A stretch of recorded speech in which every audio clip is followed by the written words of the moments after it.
Okay.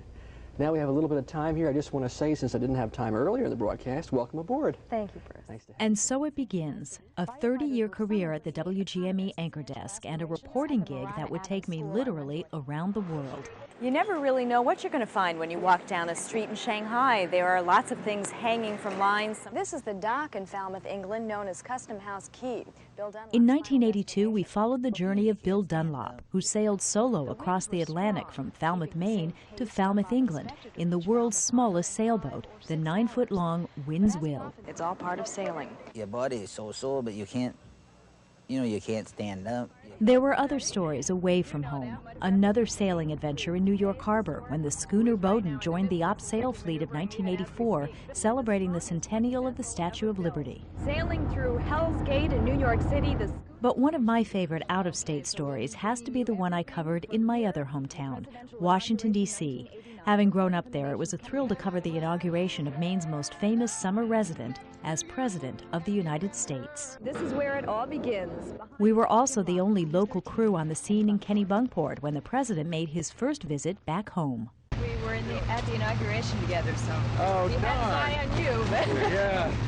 We also traveled to Miami to find out who was on the cutting edge of spinal cord injury research after Maine hockey player Travis Roy suffered a paralyzing accident in his first Boston University hockey game.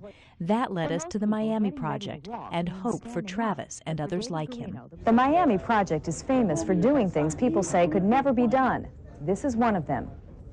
David is walking. It's a reporter's duty to shed light on topics that beg further discussion. When a young man, Charlie Howard, was thrown off a bridge in Bangor for being gay and drowned, we took one of the first looks at being gay in Maine. The movement toward gay liberation in Maine did not... And when the AIDS epidemic was spiraling out of control, we found people brave enough to go on camera and some unique soldiers on the front line. There have been countless interviews. My goal on the planet Earth is to be as enlightened as I can. You've been quoted as saying he's your best friend and indeed the artist whom you admire. Yeah, yes.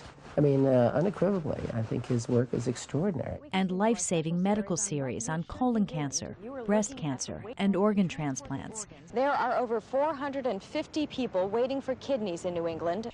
And perhaps most importantly, the children, who have shown me great courage and insight on how to live with debilitating, often fatal diseases. Tests that are gonna hurt, IVs. So from the serious to the stumbles. And I'm Kim Block. Enjoy your evening and your weaving and the weekend, Something or your like evening that. and the Thank you for the past 30 years. Did I mention how much fun it's been?